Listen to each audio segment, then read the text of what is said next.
this time I want to specifically focus in on like models for thinking about and mapping out and leading systems change.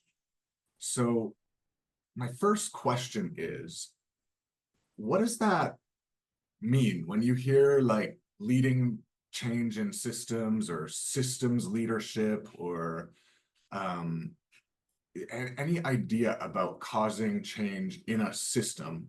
What naturally comes to the surface for you? What do you think about? What does that bring up for you? What does that mean when you hear that? Yeah, Jim. Well, a couple of things. One, the first thing that comes up is, well, okay, so I've identified a system, but then, gosh, that system lives inside of another system, which in turn lives inside of yet another system. And so it's kind of like, what do I need to impact here? How big do I need to get? Like the solar system. Well, we're actually, the whole system is revolving around a bigger star that takes something like 7,000 years to go, one orbit, et cetera, et cetera. Okay, so there's that. And then the other thing is the word context comes up. So I saw a graphic that you had.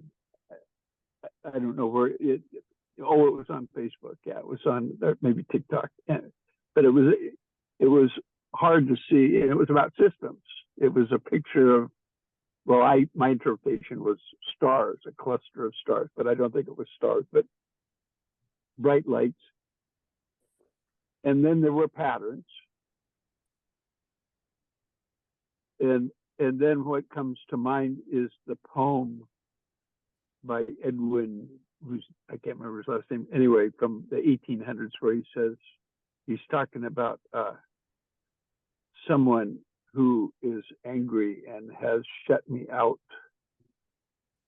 a heretic, a rebel, a thing to flout. But love and I had the wit to win. We drew a circle that took him in. So it's pointing to, we have this ability to create meaning and context out of seeming random. So anyway, creating systems by distinguishing them. That's what I see. Okay, thank you. Those are some beautiful perspectives. Thank you so much. Who else? Anyone else?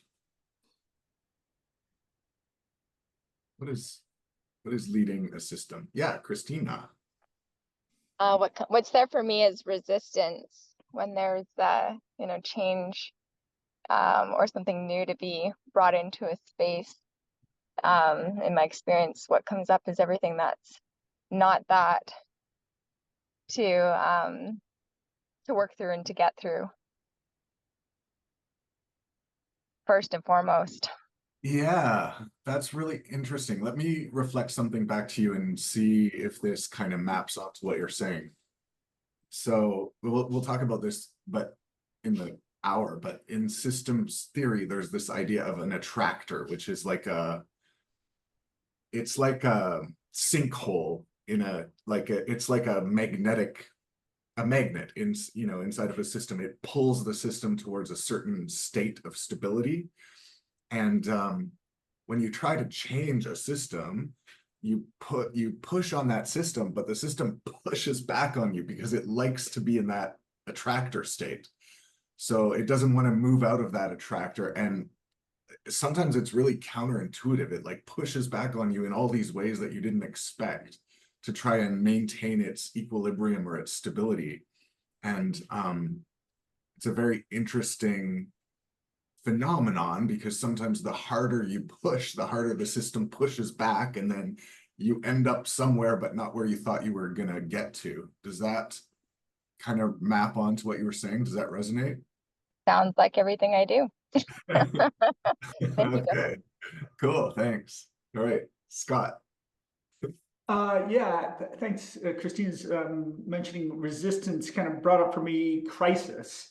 You know, a lot of, at least in conceptually, for me, a lot of change seems to be institutional change is often precipitated by some kind of crisis, right? Something isn't working anymore, and so you know there's a need to sort of address that crisis. And if, you know, we've got a bit of an evolutionary understanding of how institutions or organizations mature, then, you know, contextualizing that as growth or evolution is quite a helpful thing. Hmm. Yeah, that's beautiful. Sometimes systems theorists refer to that as like a criticalization, right?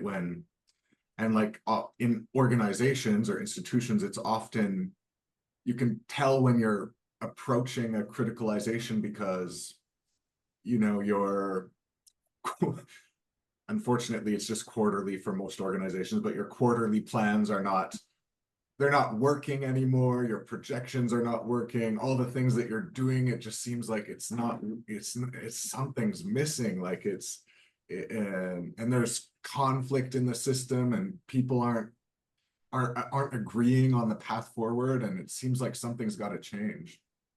Yeah. Crisis. Maybe we have a few crises on the map right now. All right, cool. Emmanuel.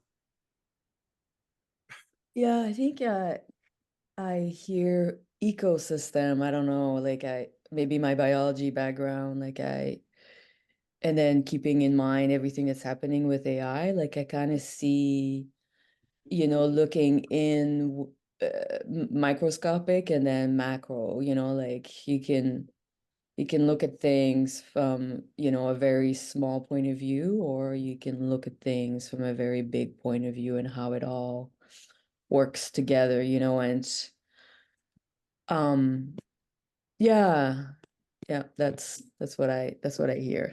That makes sense.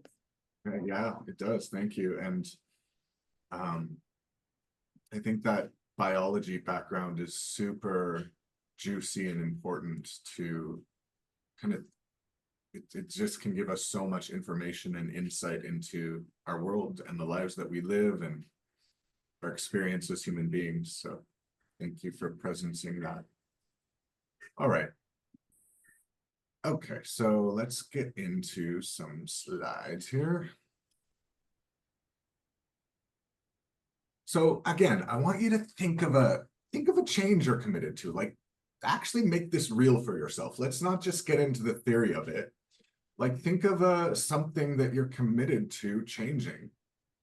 And it could be, you know, it could be a kind of big scale change. Like, you know, I have a dear friend and his commitment is he's gonna transform the electricity system, and that's his whole focus. It's what his businesses that he builds as an entrepreneur. It's, you know, what he goes to train and do his degrees in, and for years and years, that's been his focus, is moving from petroleum to electricity and changing the especially transportation, the electricity system. So that could be it, or maybe it's something smaller than that. Maybe it's you know, you're something in your own life or something in your family or your community. But what is the change that you're committed to?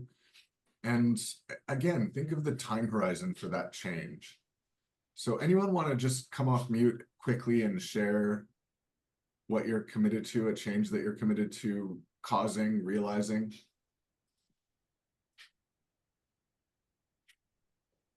Sure, I'll jump in.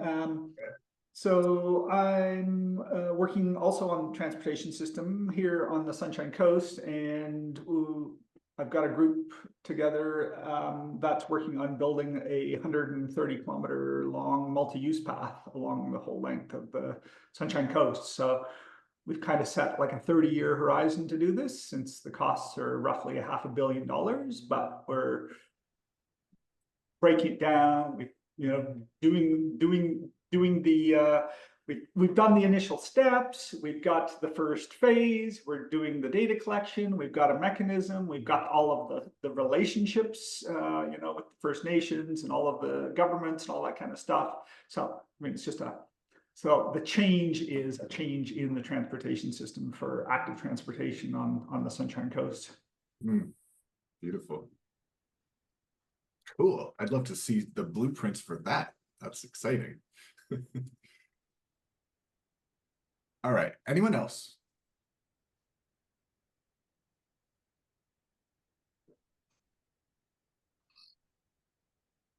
Oh, yes, Jim.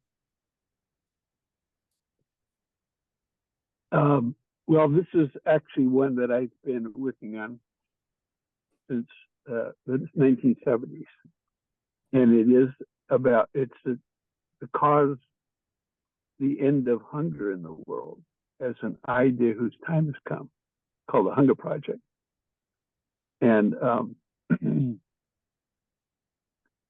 it's based on the notion of, well, the way we say it these days, context is decisive. And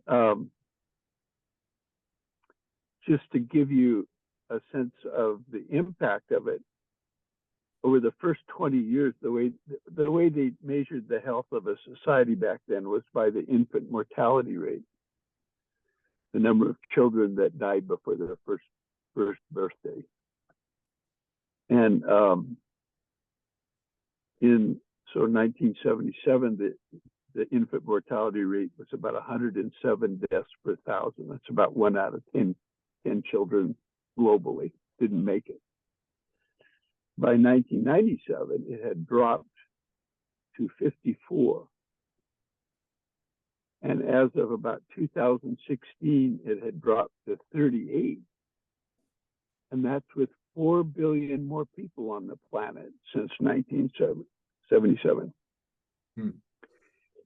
And then in 2016, we actually, this is really interesting, that the World Bank and the International Monetary Fund were both predicting that we would see the end of the worst aspects of poverty, starvation, by 2030. And then in 2016, everything has taken a nosedive, because it turns out in order to end hunger, you have to deal with politics and wars and the climate. It's like you need to take responsibility for a lot more than just feeding people. Yeah. So that's something I want to see changed. Yeah. I think it's actually possible. I think we can pull it off, but we got some other things to handle. Cool. Thank you. And thank you for your long-standing commitment. Oh, yeah. So it wasn't last week, but a couple weeks ago, we explored this map, this 4-quadrant map, as a really cool way to map out and lead and think about change and how to cause it. And the lower right quadrant here is this quadrant of systems. So we're gonna kind of zero in and focus on that quadrant today. But keeping in mind what we discussed last time, like you can, if you want to change in that lower right quadrant, you can approach it by doing things in that lower right quadrant, but you can also approach it by taking an action relevant to any of the other quadrants, because they all arise together. So you can, and they all mutually impact each other, but not necessarily in a linear cause and effect way, but they show up together, they arise together. So you could start in the culture quadrant, or you could start in the mind quadrant, or you could start in the behavior quadrant, or you could start in this systems quadrant, which is like the dance routine. It's like how everything it's not all the things in the world, but it's all the relationships between the things in time and the patterns that form and how they dance together in this interesting, like, cosmic routine of life that we're in. That's what we're talking about when we talk about systems, how everything everything is connected, everything is interrelated. If you see, the first day of a systems class in, University 101 systems, you probably hear the whole is greater than the sum of its parts and everything is connected. And that's that's what we're talking about here. It's the dance routine. It's not the individual dancers, they're parts of the system, but it's the pattern that you see over time. So that's what we'll focus in on today and talk about. But it's like a very important component of systems leadership. And I'll share with you some quotes about this, is that we are part of the system that we're trying to change. We cannot separate ourselves from the system that we're trying to lead change in. And so if we want to change a system, we can start with ourselves. When we change, everything changes. So let me just pause here and see if anyone has a thought or reflection about that. Oh. It's just reminding me, and maybe you have it in here too, the Maxim culture eats strategy for breakfast. Yeah. This is just points right to that. Yeah, cool. Thank you, Scott. Yeah, Jim. It reminds me of the quote by Max Planck, who is the originator of quantum theory. He won the Nobel Prize for that in 1918. His quote was, "When you change the way you look at things, the things you look at change." Yeah, beautiful. Thank you. Matt. Yeah, the idea that our observations influence the reality, the split slit experiment as one example, where protons and neutrons will behave differently when observed versus not observed. And so if we take the case that quantum theory, quantum physics, there's something there, whatever that is, it's quite deep. But if we take the case that that's true, then it's sort of like if the tree fell in the forest, did anyone hear it? Like if and then the last kind of piece that I've been thinking about recently, Elon Musk and others make this compelling case that the chance that we're in base reality is quite low, that we're likely in some form of simulation, that there's more chance that we're in a simulation than not. Whether that's true or not, I don't know. But if we take the case that maybe it was true, then that would mean and indicate that our minds and our intention and our observation can influence all aspects of reality. Yeah, great. Thank you. You gentlemen have foreshadowed another model of systems change another model of change that, sorry if you can hear the siren, there's a very loud siren outside. You're foreshadowing quantum social theory as a model of leading change, which is something that is so near and dear to my heart. And I want to do a session on that one day. We will, and it'll be mind-blowing. And I want you to okay, so you've got a change that you're committed to, and just look at how you could apply this idea that when we change, everything changes, specifically in the change that you're committed to. What do you see there as you start to look at this idea that you're part of the system that you're trying to change? You can't be separate from it. I want to share this. I'll get to you in 1 second, Hugh. I want to share this image of the of Walmart, because it's a good example. Jim at the beginning said systems are embedded within systems are embedded within systems. And when I go to a Walmart and I look inside down the rows and rows of, you know, light bulbs and laundry detergent and candy bars and whatever else the hell they have in there, I can't help but think of, so a couple things. I can't help but think of all the systems that are involved in that, like the ones that go way beyond to the other side of the world, like global supply chains and, you know, mining and manufacturing and like all the, but then there's like little systems and routines in the store and, you know, staff scheduling and, you know, and then there's markets and economies that affect the prices of the things in there. And it's all connected in this one nexus of Walmart.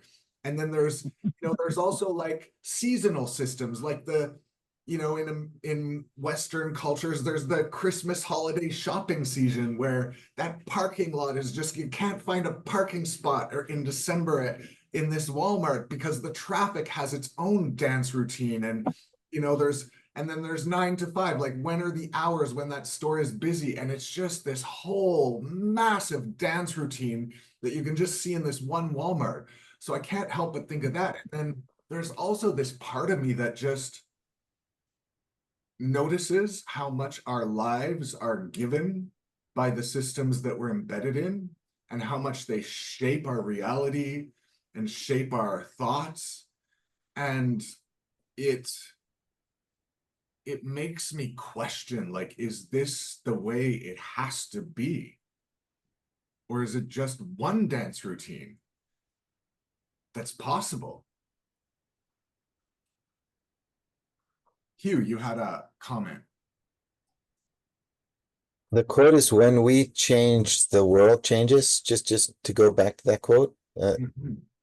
So when we change, the world changes. So, okay, so I have a question, like if this can be, I don't know if it can be answered, but it's like, all right, I have created this cosmic arts game in the world I've unfolded symmetries of deep space.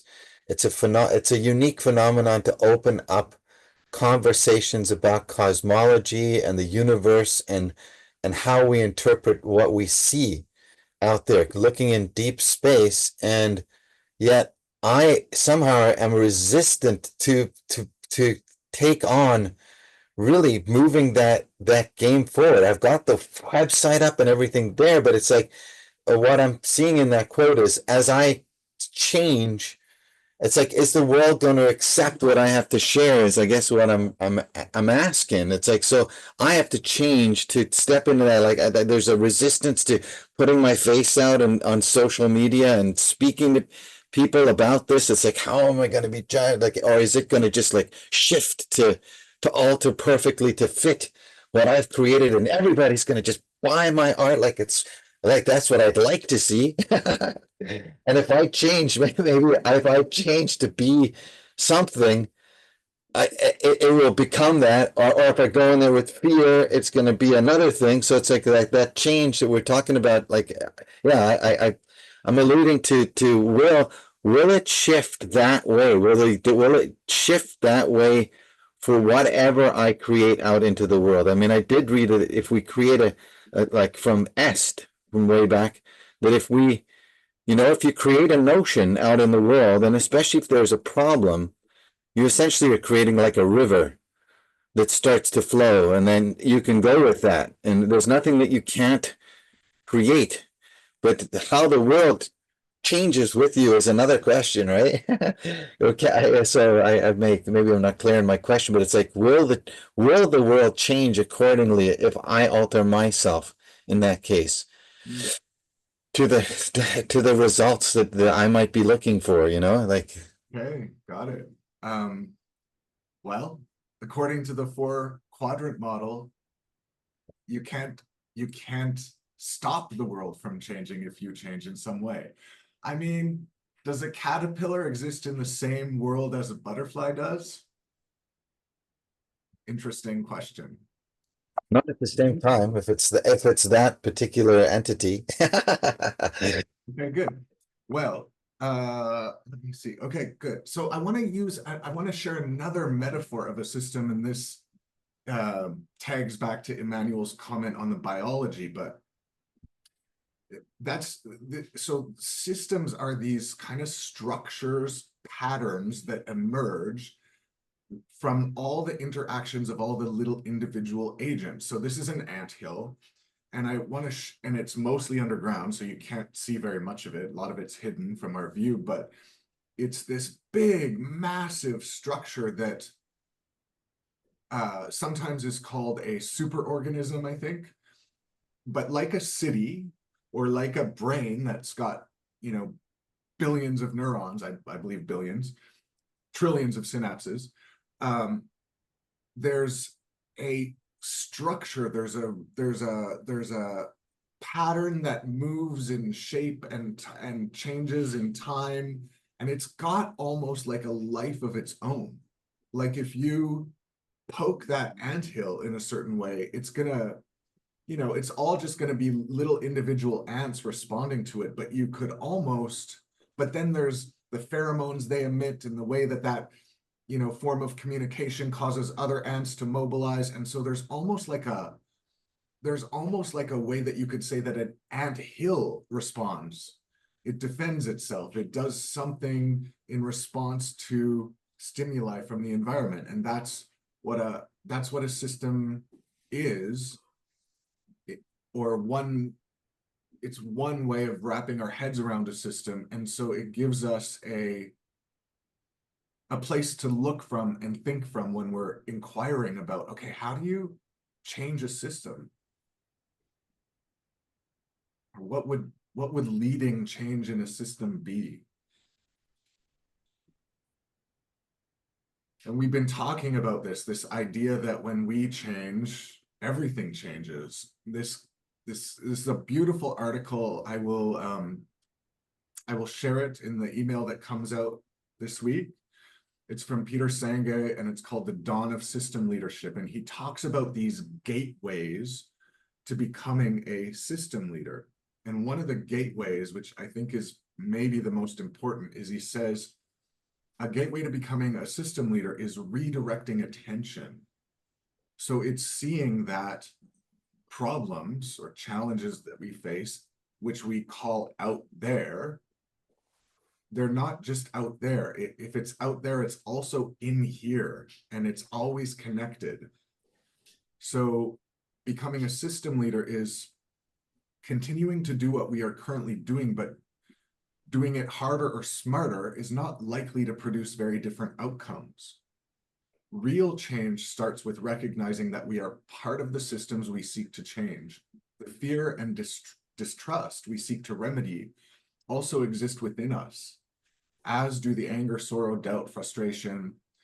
Our actions will not become more effective until we shift the nature of the awareness and the thinking behind the actions. So I'm curious if anyone has any reflections on that. You can just come off mute. We're a small group. I do. To me, that's this law of correspondence that I've been learning about, and then it's talking about cause and effect. So cause and effect, the actions will not become more effective until we shift the nature of the awareness and thinking behind the actions. So it's like being at source and how we interact with source. And then if we're talking about you change and the world changes, that changes first within you as you look at being the cause or at the cause, and then that's reflected outside within the law of correspondence. So the world mirrors back to you what you are now, being in that thought process, like moving, or especially if you're creating, you're taking an action or you're bringing something out into the world. Thank you, Hugh. Jim? Jim, did you have your hand up? Yeah. Yes. Thank you. Well, it just reminds me of I got hired to work with a bunch of coaches who were working for the U.S. government, coaching people on welfare, and they were coaching people who came from families who they'd been on welfare for generations, part of their family culture, and supporting them in getting a job and then getting to work on time and working with the employers to not fire them when they don't show up. Anyway, working with these people, trying to create, quote, a change. And they weren't being very successful. And so we had a conversation. I said, maybe we need to make a new distinction between the word change and transformation.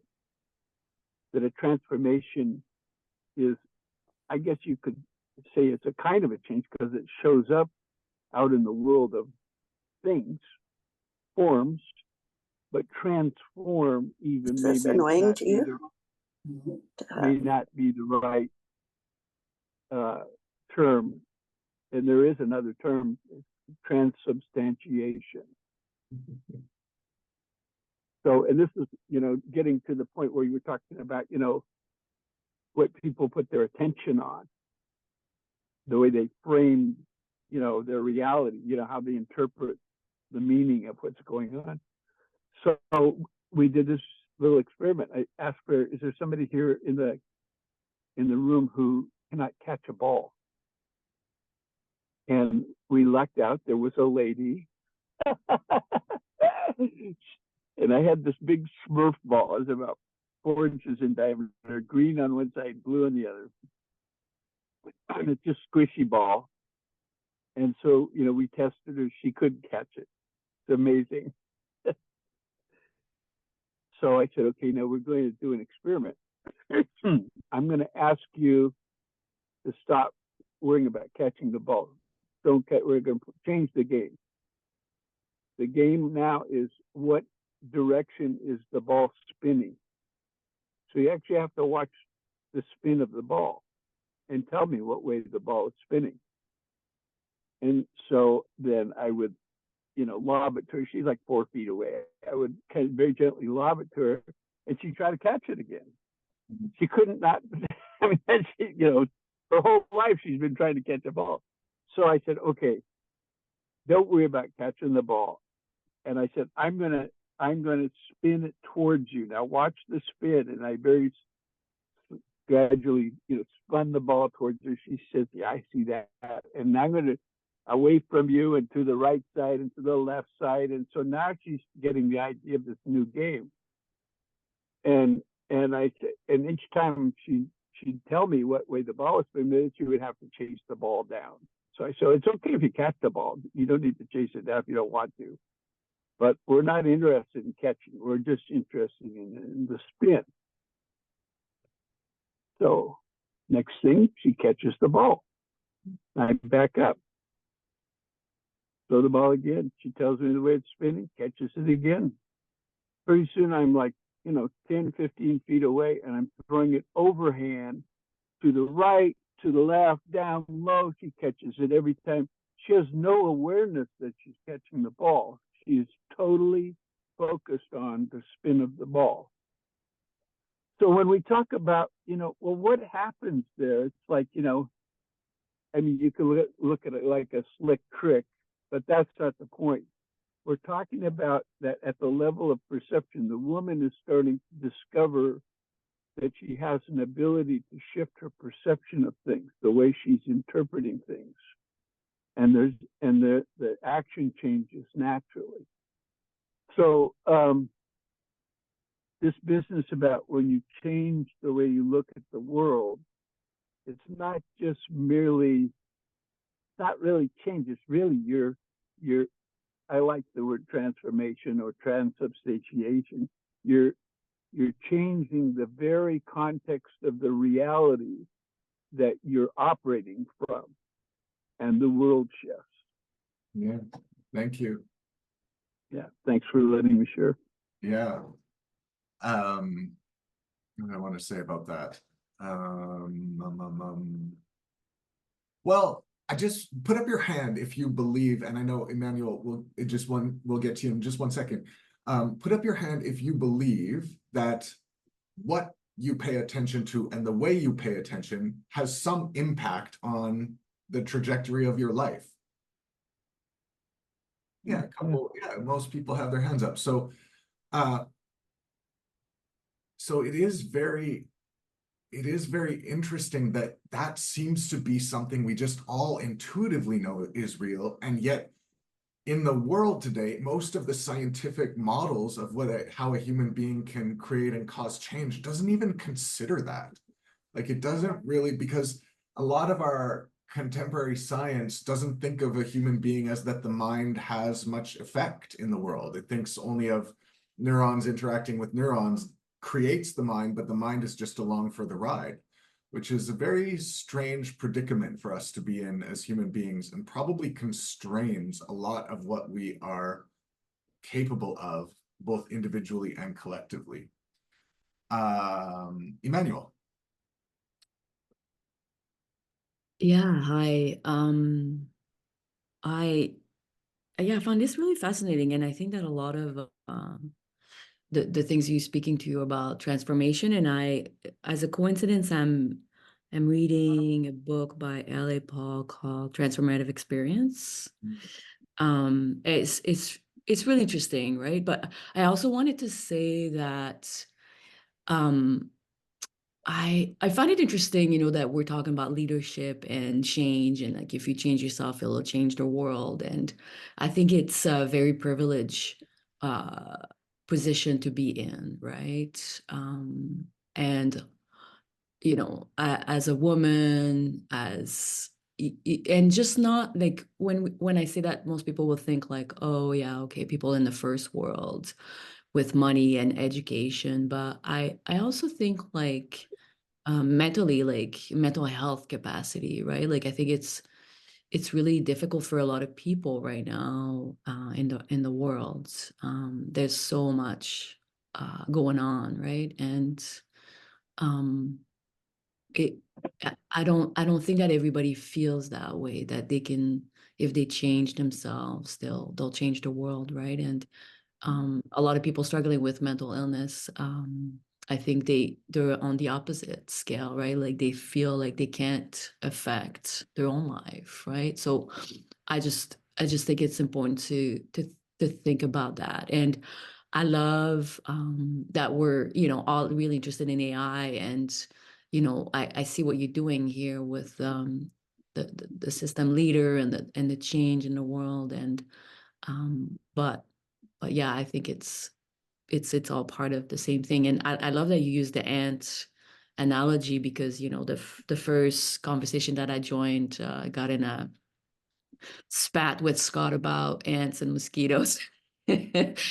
And then we took it offline, and we had a really long conversation about this. I don't think it's resolved, but it's really nice conversation about that, right? Like, and looking at ants, the ants world, right? Like looking at those like a system. I think people anthropomorphize ants a lot, and the colonies, and like they're working as a organism, right? I'm not sure, right? Like, and if we took the aliens point of view, humans could look like that as well, right? Like I saw this amazing animation a long time ago about aliens looking at Earth, and they actually thought the cars were the alien, like they thought the cars were the population of the planet, and that humans were the parasites of the cars. So it was like so good, so good.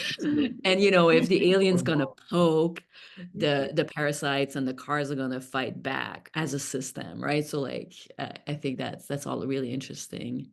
Yeah, thank And I you. guess one more thing, just to bring it back to AI, like I've been going to a lot of meetings in my film world, and wanting to talk about AI, and there's a big pushback, and I had no idea how behind people were in other worlds, right? So like I thought that people I went to the meeting for the camera union, IATSE 669, and I also went to ACTRA just Tuesday and Sunday. And the president of the actors union got up and said, I quote, "I don't know much about AI, but I would like to ask our members to get in touch with their constituent to ask for legislation on AI." end quote. And I was like, so I raised my hand and I was like, did you just say you don't know much about AI, but you want us to intervene? Like, why don't we like take it back and look at what it is, you know? And I'm hearing a lot of fears. So do you want to talk about that? You know, and then everybody in the room raised their hands, right? And that's why I went back to L.A. Paul to read Transformative. Transformation, because I feel like I have a role to play in this. And I, you know, I want to talk about AI to my people. And it seems like we need to address fears, right? We need to address what people are feeling about it, right? So I hope this made sense. My rambling. Hey, yeah, you do have a role. You are a systems leader. We all have that role, and especially those of us with privilege, you know, we could take the case, it's our responsibility. So thank you for that.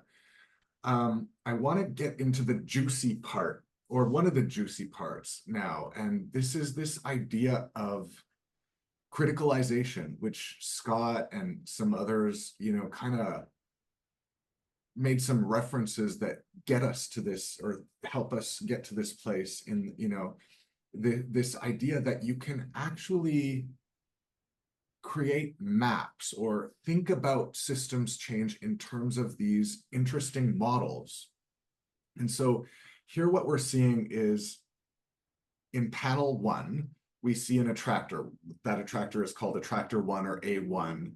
And then it goes through this wave of change where you see a new attractor like starting to maybe want to emerge in the system. So there's this other possibility of how the system could be configured. Like it could look a totally different way. And because attractor 1 is in a crisis, like Scott was saying, or there's just things that aren't working, or just there's a better possibility that people see, this attractor 2 starts to emerge. And then if attractor 2 gets enough traction, if it gets enough momentum, these two attractors, they're in conflict. There's a, you know, which one's gonna be the, you know, and the whole system's out of balance. And it's, you know, it's in this panel 3 where it's indeterminate.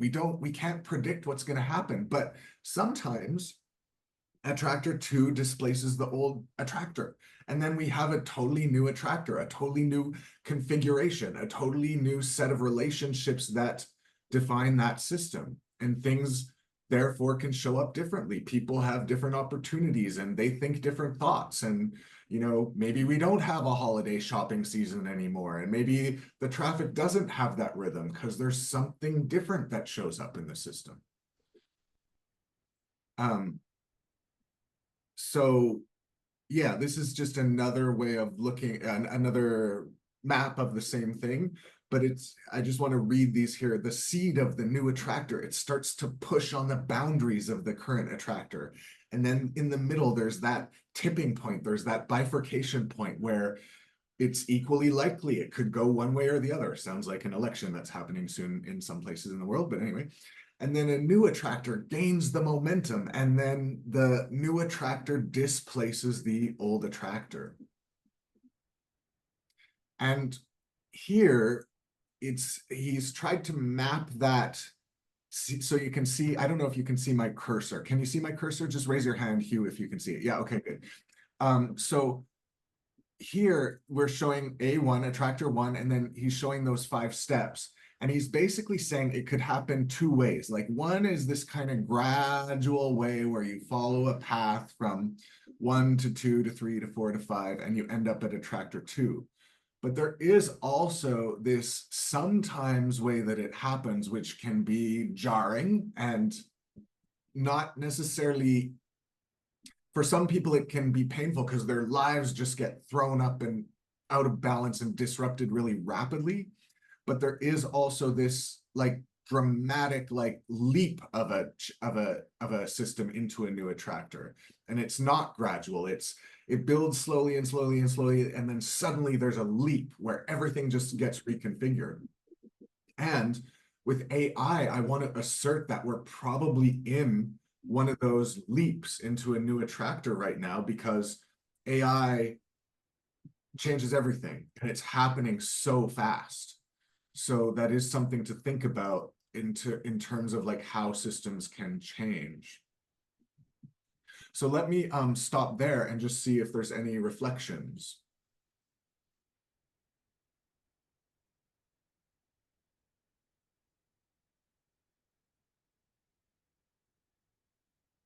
Yeah, Scott. Scott and then Matt. I'm just curious because I've been looking at this AI stuff for quite a few years now. I'd be very curious to know what your opinion is, and of course, whoever else here as well, about which of those two paths does AI seem to be on? It's so interesting. I mean, it's kind of funny because, well, here's a couple of thoughts on it. I don't know. This is just me making stuff up in response to your inquiry, Scott, but That's what I was hoping for. okay, good. Well, like, so the idea of like change is gradual or change is sudden, I don't know if it's actually really that distinct all the times. Like sometimes I think it's just a frame that we put on it to like try to make sense of it. It's hard to tell when you're in the midst of it. Is this happening suddenly? Is this happening gradually? And there's probably all kinds of like gradual changes that have been in motion since before we were born that's leading to this transformation that we currently find ourselves in and will go on after we die. But I don't know, it seems like we are in like a Cambrian period, like a Cambrian explosion, like all kinds of new possibilities are coming onto the scene of what humans can do and create. And to me, that seems relatively fast. Like, so I think it's sudden, but it's just one frame for it, I guess. What do you, yeah, okay. Matt?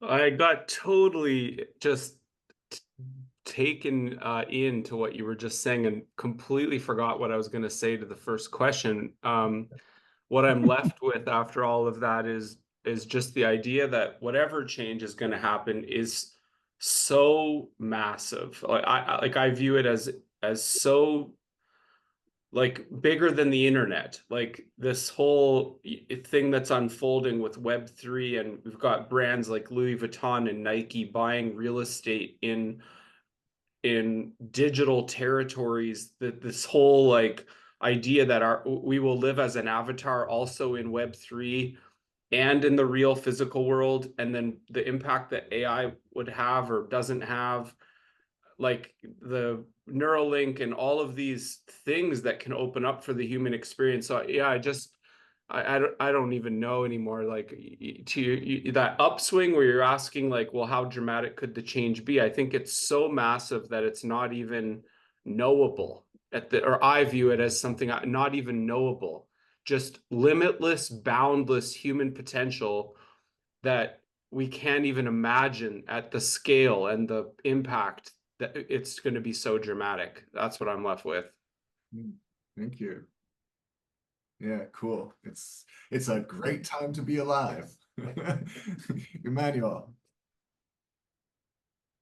Yeah, I feel the same as Matt. Yeah, it's a big one. The latest machines like us, which is the Globe and Mail podcast on AI, is with Yoshua Bengio, and I would say listen to that. It's I think he's been in that world for a very long time, and he scared me. I'm like, I'm not scared of AI, but then I listened to that one and I was like, okay, I'm a little scared. Cool. Yeah. Thank you for sharing that. I'll give that a listen. All right. I think there's like one more thing I want to introduce. Some of you may have heard of this before, but it's a really cool framework, or just a cool way of thinking about how to lead change in systems. So this comes from Donella Meadows. I believe she passed away a few years ago, but she's a brilliant systems thinker who's wrote a book actually called Thinking in Systems. And she mapped out like some possible places to intervene in a system. So like, if you want to change a system, like what's the angles you could take on it? Or like, what are the things you could tweak and shift that might help change the way the whole anthill is showing up, or the, you know, the whole system, the economy, the market, the things like that. So she lists these in order of least impact to order of greatest impact. So she says things like you can change the constants, the parameters, the numbers. So you can change how much tax on carbon or alcohol or whatever, you know, whatever. Or you could change, you know, subsidies for starting a small business, or like all these things. You can change like the numbers, and that will change the system. But she says it's more impactful than that is regulating negative feedback loops. So I don't have much. So if you know what a negative feedback loop is, it's when something prevents you from continuing to move in a certain direction. And you have all kinds of these in your body, and there's all kinds of these in any system. And then same with positive feedback loops. If you want to create a positive change, you could give people like, you could help support the positive change so that they get something good from doing that positive change. Like recycling, you can give people well, this might be the parameters or numbers, but anyway. So anyway, I'll just kind of leave it at that and let you think about it. So maybe we can get a couple shares at the end. You can also change where things intersect in supply chains, or you can change, like, for example, how many electric charging stations there are within a certain area. It allows you to connect your car to the electricity, so it changes, you know, like what's possible in that system. You can change the way information flows, from whom to whom, how fast, things like that. You can change the rules of the system. You can put in laws or regulations or requirements that change the way the system shows up. You can change who has power and authority in the system. Is that power and authority distributed to lots of participants in the system? Is it concentrated and centralized in one place? If you make those adjustments, it might be hard to make some of those adjustments, it changes what's possible in the system. And then she gets into these last two, which are more on the, they're more on the interior side of the system, but they're interesting. The goals of the system. What's the vision of the system and the participants in the system, and what is this thing actually working towards? What is it trying to achieve? And then finally, she talks about, is it possible to alter the mindset or the paradigm out of which the system, all the things we talked about, its goals, power, structure, rules, culture, can you change the paradigm out of which all that arises? She would say that that is, her assertion, and I agree, one of at least the most potent places to impact a system from which it arises. So let's just see if there's any other slide here worth sharing. I don't think so, because it's not yet. I think that's the last one. So we got a couple minutes left. Anyone have a quick reflection on that? Mm-hmm.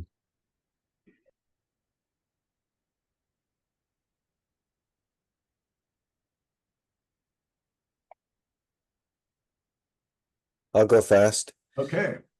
I'm thinking of Ray Kurzweil's work on the singularity, and I think when we're talking about that rapid change, that's what that singularity, like perhaps everything up till now is going to be slow shifting, but there may be a point where it's just like instantly everything alters. There's a universal shift. And that may, if what we're seeing is true, that may be coming. And I'm excited somewhat for that. Maybe not to the edge of it, because there may be a lot of backlash to and fight against that kind of change on the planet and resistance to it. Yeah, got it. It would certainly be paradigm shifting, like water reaching a boiling point or steam be turning into plasma, something like that. Well, maybe the maybe the whole like nature of reality will alter. Yeah, well, Yeah. maybe. Okay, we're at 9 o'clock, gang. Love you all. Have an awesome week. Thank you for being here. Thank you for your contribution. Amazing, amazing conversation today. Much love.